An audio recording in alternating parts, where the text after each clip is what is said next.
সচিবালয়ের সামনে থেকে বলছি, আপনারা জানেন যে আজকে বিএনপি জাতীয়তাবাদী দলের একটি সচিবালয় অভিমুখে লং মার্চ কর্মসূচি ঘোষণা করার কথা ছিল। সেই কর্মসূচি অনুযায়ী সকাল 9টা থেকে কিন্তু আমরা দেখেছি নগর ভবন, গোলাপশাহ বাজার, আশপাশের যে এলাকা, সেই এলাকাগুলোতে রাজধানীর বিভিন্ন থানা, ওয়ার্ড, বিভিন্ন এলাকা থেকে কিন্তু হাজার হাজার নেতাকর্মী এসে জড়ো হয়েছিলেন নগর ভবনের সামনে। তারা ঠিক এর কিছুক্ষণ পরেই বিক্ষোভ মিছিল করে সারা সচিবালয়ের চতুর্দিকে প্রতিক্রিয়া করতে থাকে হাজারো জনতা। তাদের একটাই দাবি, ইঞ্জিনিয়ার ইশরাককে যেন আদালতের রায় মেনে মেয়র পদে বহাল করা হয়।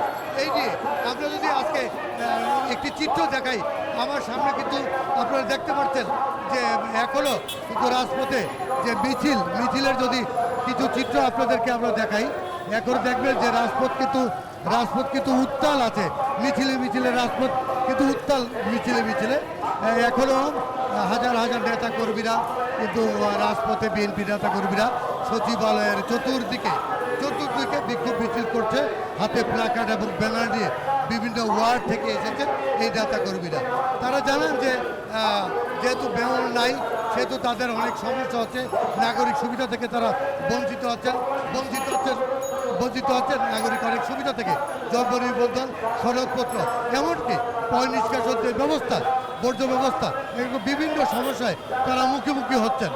এই বিষয়গুলো তারা যেন আর আগামীতে ভুগতে না হয়, সেই জন্য তাদের আজকে এই লং মার্চ কর্মসূচি।